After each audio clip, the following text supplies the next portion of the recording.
Hi, everybody. Thanks for joining us today. This is our September Lunch and Learn.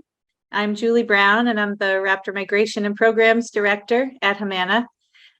We're excited to be welcoming Esther Vallejo back, who's going to be talking about raptor migration at her site down in Colombia, and her efforts to reduce the illegal hunting happening in her country, which is no easy feat. I'm going to be facilitating things today along with Lori Goodrich, the Director of Conservation Science at Hawk Mountain, and she's also the co-chair of our HMANA board. And just a few things before we get started. This talk is being recorded as usual. We're also live streaming on our Facebook page, so you can view any of our Lunch and Learns, this one or past ones, on our Facebook page afterwards or on our website by just scrolling down to the What's New section on our homepage. If you need to adjust your display on your screen, you can do that by clicking on the view in the upper top right corner. We've disabled the audio and the visual for everybody today. We found that's probably the best way to just reduce distractions during the talk. Even though you're muted, though, we'd love to connect with all of you. So we encourage you to use the chat to ask any questions or make any comments. Lori's going to be monitoring the chat, and we'll read questions to Esther at the end of the talk. And we also love just hearing from where you're joining from, where you're tuning in from, maybe what your local Hawk Watch is, even if you've seen anything interesting lately. If you don't already receive HMANA's e-newsletter, you can sign up for that by just putting your email into the chat, and I'll add you to our list, and that goes out usually about 2 times a month. And I hope everybody's had a chance to do some hawk watching this month. The reports that are coming in from Hawk Count have been really phenomenal. Definitely some impressive broadwing numbers. Mississippi kites as they're moving through. Quaker Ridge in Connecticut had a big broadwing day yesterday with over 6,000. Another 6,500 at Hawk Cliff in Ontario. Detroit River had 26,000 hawks just a few days ago. Corpus Christi down in Texas had over 32,000. So mostly broadwing. So they're heading your way, Esther. And one more thing I wanted to mention, that this month is Site Sponsorship Month on Hawk Count.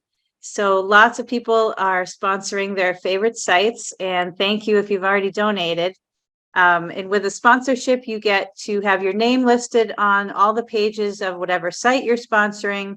And it's a great way to get your name up there or honor a friend or your local volunteer counting crew or just the memory of somebody special even. And our usual $100 Exhibitor level sponsorship is $75 just for this month. So all these funds go towards helping us maintain the Hawk Count database and support the monitoring network and the work we do, which is great. And lastly, September, there's just a lot going on in September at HMANA.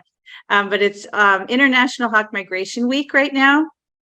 And this is an annual event that we started years back to celebrate the monitoring sites in the Hawk Count network. So all the data they're contributing, all the great education they're doing with the public, it's just our way of showing them our support and appreciation.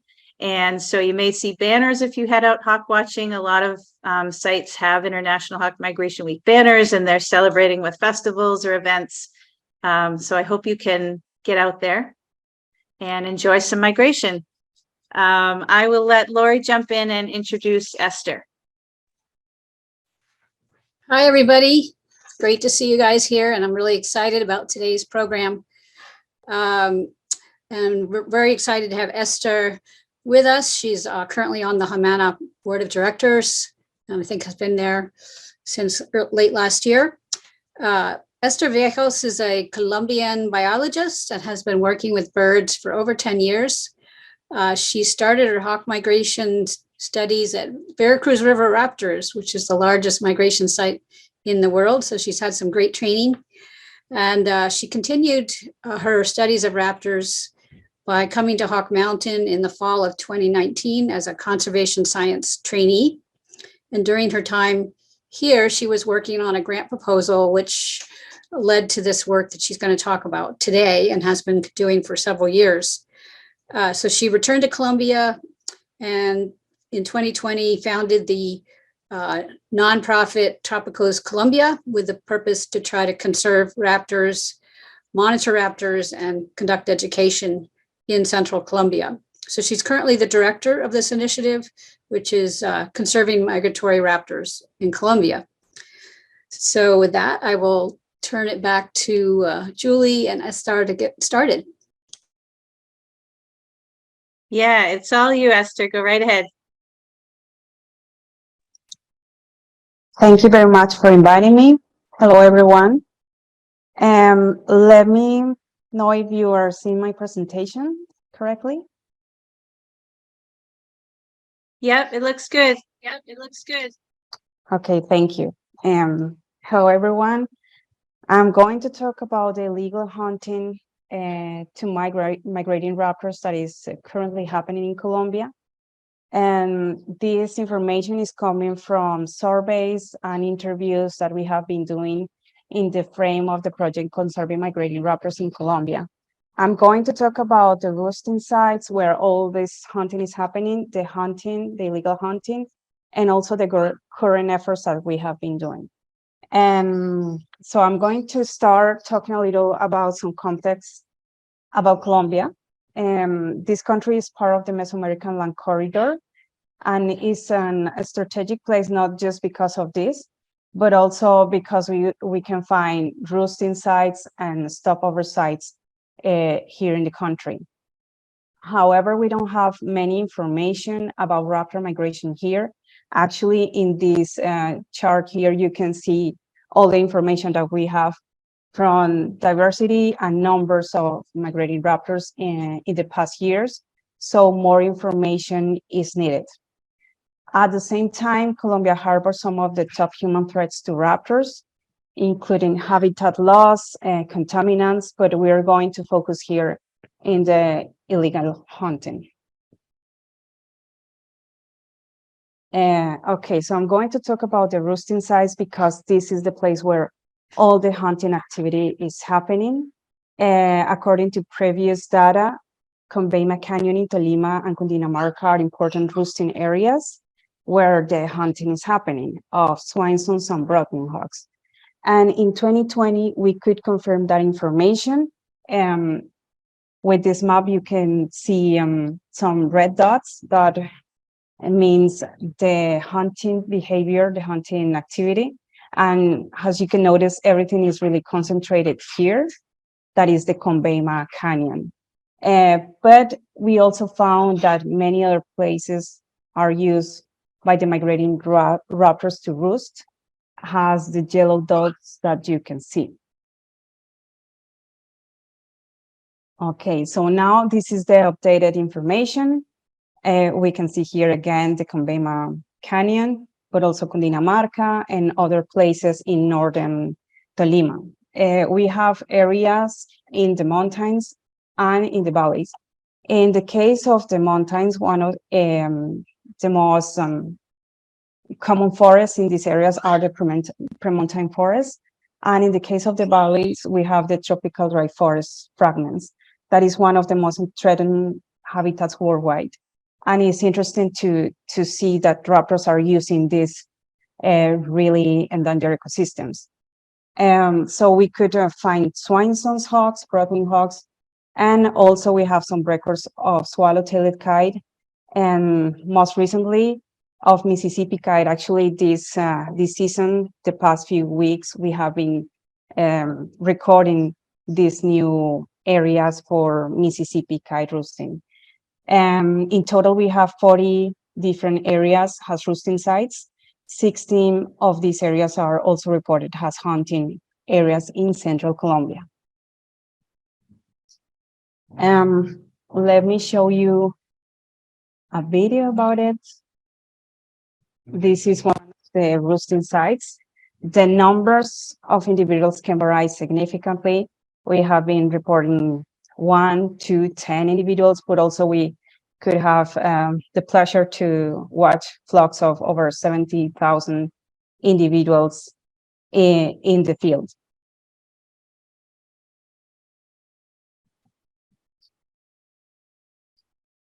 Okay. So most of the roosting behavior is occurring in mid-March and late October, and this coincides with the hunting activity. And this makes sense because, as I was saying before, the hunting activity occurs in these roosting areas. And also this coincides with the peak migration days that we have been recording in the count sites. As you can notice here, this is mid-March and late October.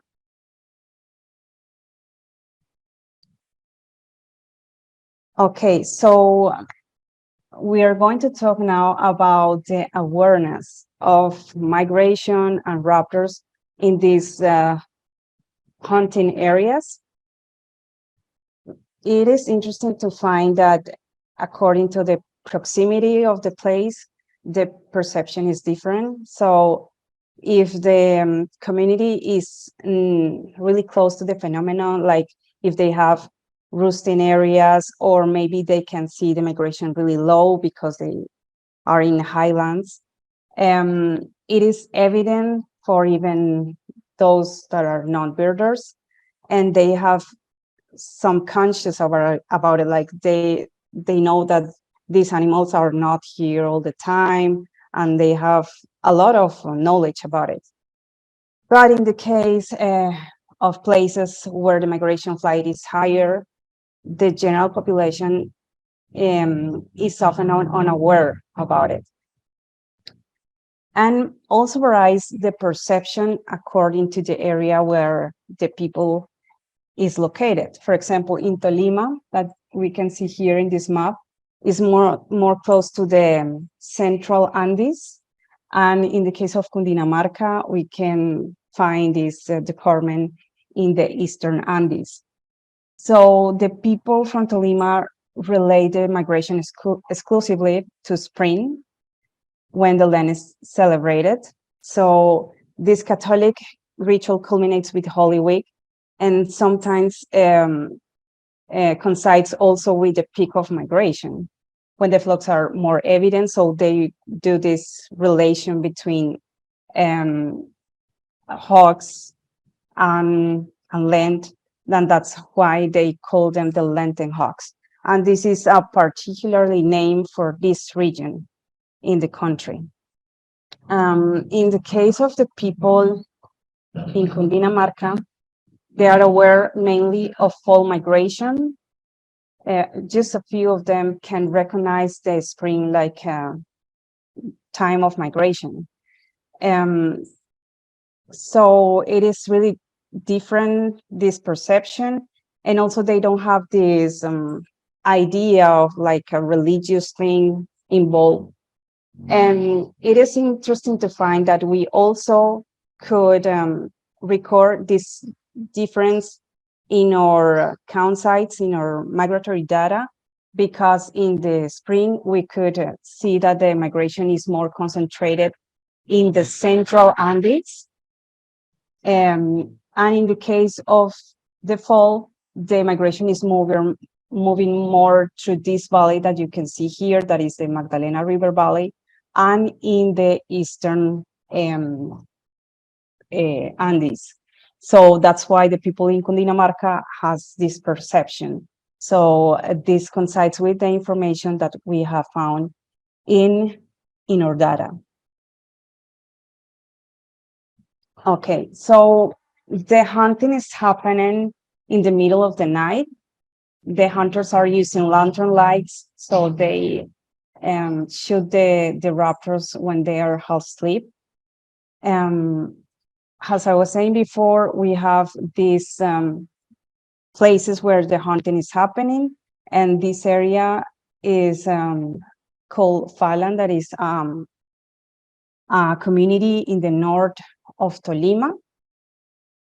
And I'm going to mention here that all the cases of raptor hunting are located in the mountains. And so far, no cases have been recorded in the valley areas that are located here, where you can see the green dots. And this may be due to the proximity of the city, where hunters could easily be intercepted by the police. While in the slopes, it could be more difficult to reach these hunters. However, this could be also due to the lack of information that we have. So we need to continue this research.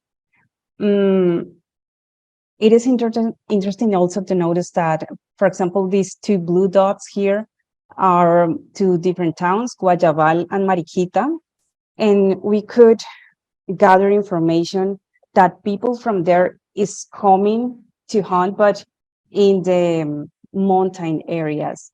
So it seems like there is kind of communication among hunters. So they have some coordination in the region where the local hunters in the mountains can tell to the hunters in the valleys that the migration is there or the roosting hawks are there in that moment, and they have the time to arrive to these locations in the mountains. Okay, so most of the illegal hunting, according to information, is that everything is because of the consumption. Mostly swines and some broadwing hawks that are these hawks that are migrating in these really large groups and are very evident for a community. So this is due to some beliefs that local farmers have about the fat of the corpses that maybe could have curative powers according to their beliefs. And also is just to eat.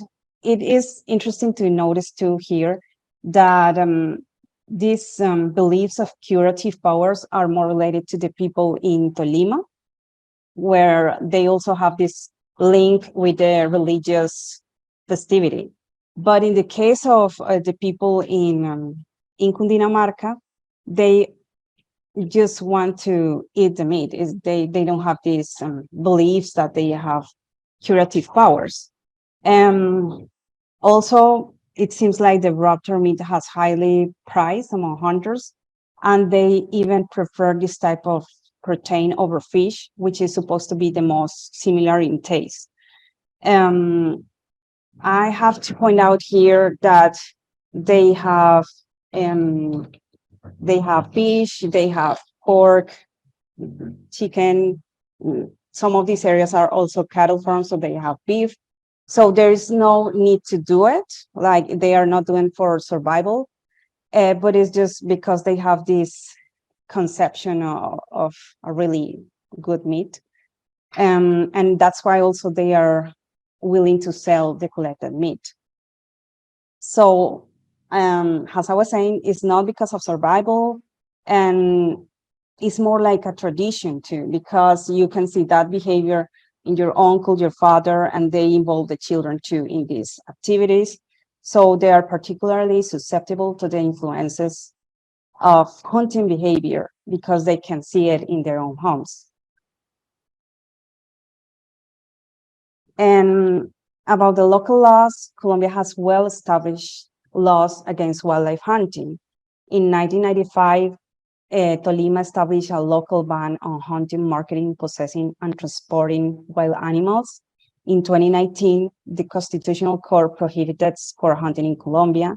In 2021, National Congress established illegal hunting will carry prison between 16 to 54 months or fines around $80,000 to $200,000. So it's really high, but still the hunting is happening. In 2022, local authorities set up a telephone line to report illegal hunting events. So as you can see, we have a lot of different laws, but still the hunting is happening here. So there are many factors that could be a challenge for authorities trying to control this behavior. For example, the secrecy, because inhabitants are aware about the law restrictions, and that could be really expensive. So it seems like the hunters are trying to keep their activity secret. According to information from many years before, the hunters used to go to the nearest town with a horse with bags full of dead raptors, and they used to like brag their, I don't know, all their capability to hunt. I don't know. They just wanted to brag about it. But now that they have this information, that they cannot do it because they can be taken to prison, and now they just done. So we can not assure the hunting activity is diminishing, or maybe it's just because the hunters are taking extra precaution. So now more than ever, the information gathering is very difficult. No, everybody is willing to talk about this matter. Also, we cannot know the number of affected individuals because, as I was saying, the hunters are shooting the raptors for consumption, so they don't leave the corpses behind. According to community, there's also a lack of commitment from authorities to respond, to give a response about these issues. But the local entities are also mentioning there is a great difficulty in logistic to organize visits, and because the remoteness of the areas and the hunters are acting in the darkness of the night, so you cannot know certainly who was the perpetrator. So that's why it's really easy to lead to non-compliance with the law. And also the entities mentioned that there is no certainty of where and when the hunting will take place. So it is difficult, very difficult to coordinate the activities. At the same time, some locals don't want to report illegal hunters, even if they know their identity, because in many occasions they are neighbors or family members. So this is a huge deal, because imagine that you can send to prison for around 5 years to your uncle or your father. So that's not possible. And in other cases, people are just afraid to report because they are fearing reprisals. But not everything is negative. In this part, we could find a lot of amazing people that is part of the community, and they're willing to learn, to help. They recognize the raptors and their importance. So they are worried about the behavior of people in their communities, and they're trying to also make a change. So it is important to keep this in mind, that part of the community cares about the preservation of raptors. Okay, so now in the frame of the project Conserving Migrating Raptors, led by TROPICOS Colombia, we have been working with community since 2020. We created a network of stakeholders to speak about these issues, and it has proven to be an effective approach, not only for reporting raptor activity, but also for increasing community involvement in the process. And also we have the participation of general community, but also local governmental officials and environmental authorities. So this is like a channel to all of them communicate about this. For example, in the past spring, we could tell the authorities like, hey, we are going to tell you when the peak of migration is coming, so you can have some plan if somebody's going to report this hunting activity. So they did. We were, everybody like connected in this thought, but gladly we didn't have to prove anything there, because nobody called to claim for this behavior in the past spring. But now we know that they are willing to also help and trying to collaborate in some way. We have been also gathering information about these events that you can see here. And we continue carried out the raptor count every season. Right now, actually, let me tell you that we already have more than 200,000 birds, most of them Mississippi kites.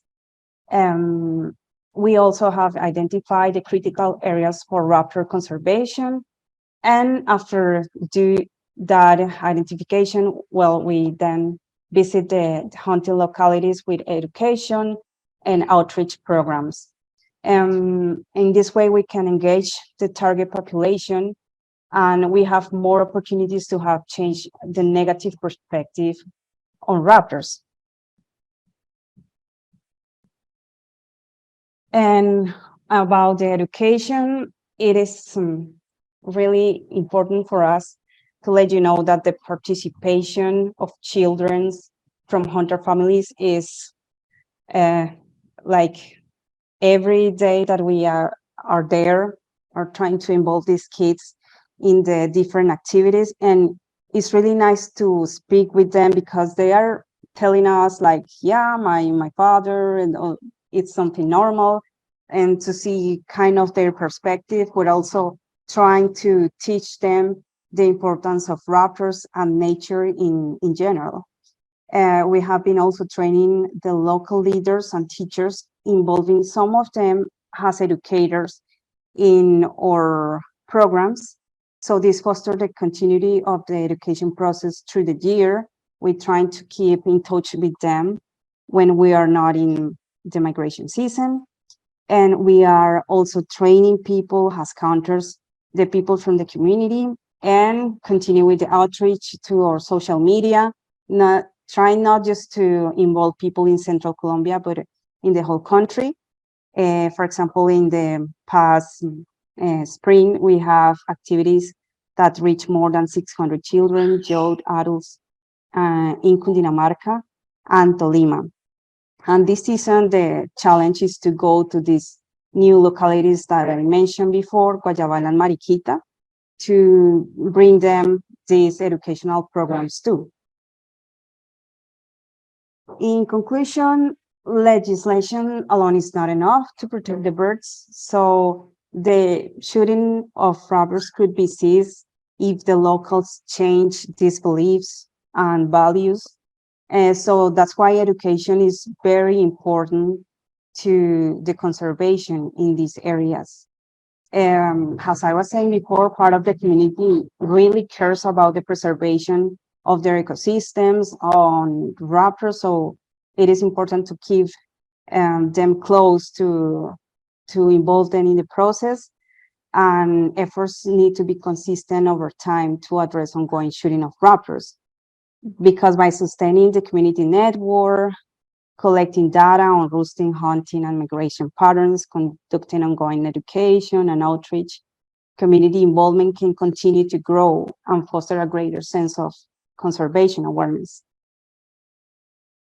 And you can also be part of the increase of raptor awareness, because after this talk, you can talk to your friends, your family about this issue that is happening to the raptors that are traveling from your country to these areas. And so this is a way to do it. Also talk about raptors in general, the importance of them in the ecosystems.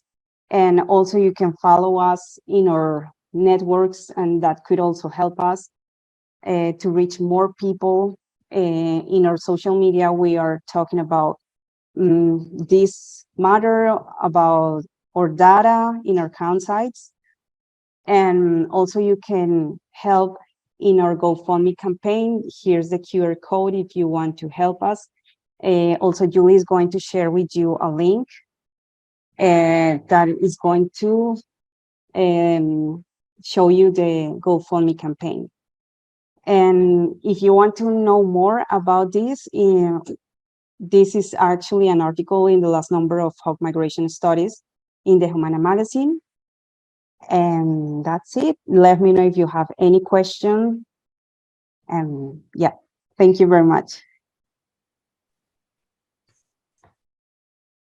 Thank you, Esther. We have several questions for you, but that was very interesting and disturbing at the same time. So one of the first questions is, are there other hawkwatch sites that you know of in Central and South America that are also experiencing this kind of raptor shooting? Also, if Not I that could, I know. I just gonna jump in, Esther, and say you can leave that screen up if you want for your last slide, so that people can see where to go to donate or to learn more about your project. Okay, right. Yeah. Great, thanks. Yeah, so I haven't heard about it.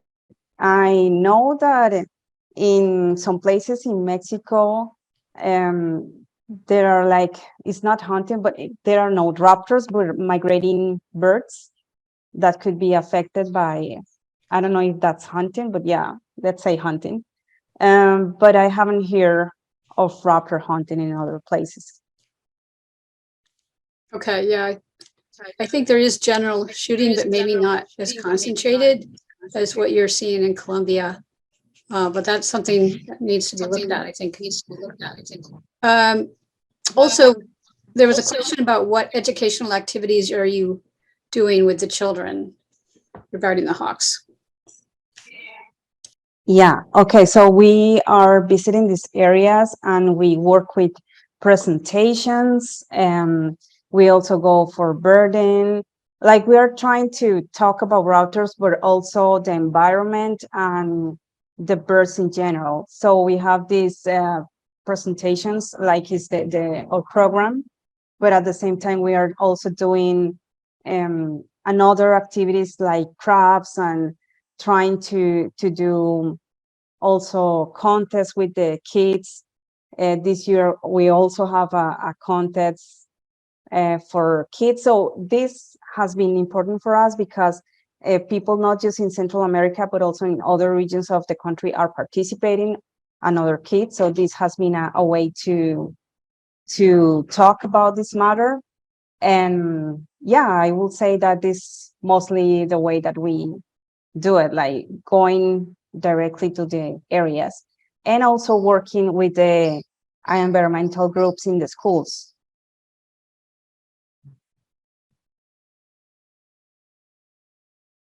You are on mute. You're muted, Lori. Yeah, sorry, the question came in about count sites. So do you want to describe your fall and spring count sites? Okay, so yeah, we have the Polymaraptor count in the spring, and this site is more close, as I was saying in the presentation, to the slopes of Central Andes. This count site has already 4 years or 4 seasons, spring seasons, with around 700,000 birds per season. And in the case of the fall, we have iguacitos, hawkwatch, and right now we are here working every day, very happy because we have some great numbers right now of Mississippi kites.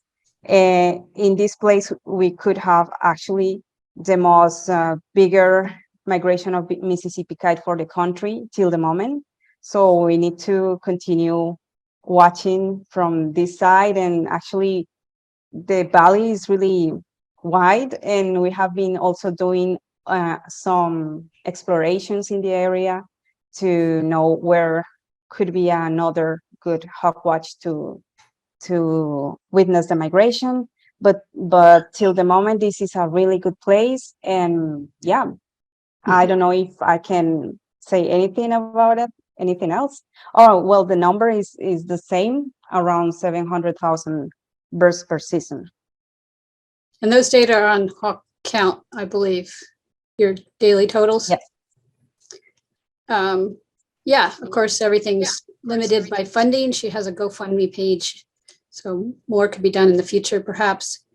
There was a question about the food, the fact that raptors are being eaten, and whether there's a substitute food that could be given that would cause them not to hunt raptors.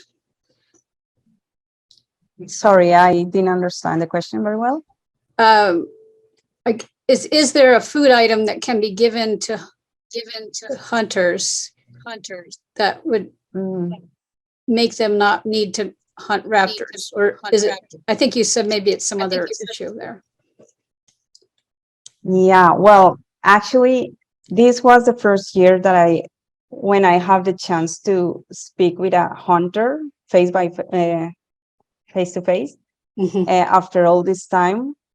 And he told me that because I told him like, hey, you could eat fish then. As you're saying that the fish is very similar in taste. But he told me like, no, this is, yes, it's similar, but it's so much better. So they totally prefer it. So yeah, that's the thing. We need to start a rumor about raptor meat being bad for you. So there's also a question about travel to Colombia, ecotourism. There is, some negative press that is out there, I guess, about travel in Colombia. So I don't know if you want to comment that and whether there's any tours planned for the future. Well, yeah, since the government have this arrange with the guerrilla and all this matter of the peace and deal, and now everything is so much better. And actually, ecotourism is moving so much more after that. So I think now it's a really good time to come.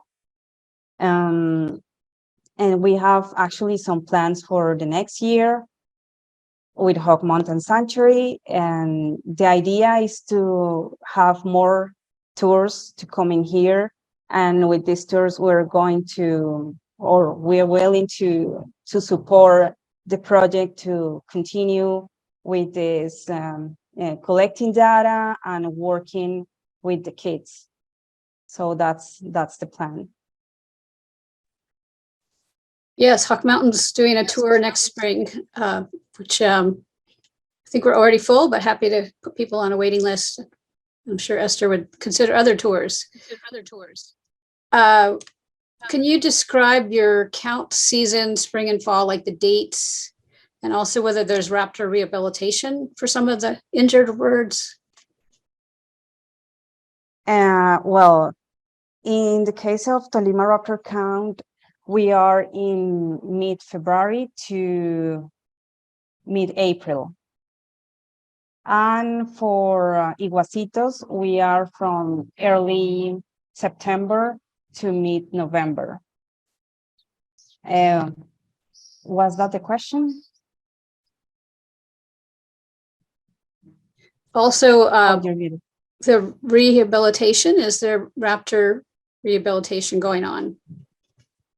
All right. As I was saying before, like the hunters are taking all the corpses, so it's difficult to find them, but it seems like also they have some reports of wounded raptors in the fields, but it seems like some local entities have been working on it, but I couldn't hear about them anymore. Like, I think they are not working anymore. And there is single place here that I know here in Colombia that is working with raptor rehabilitation, but with the resident species. And until the moment, I think that they haven't have migrating raptors there.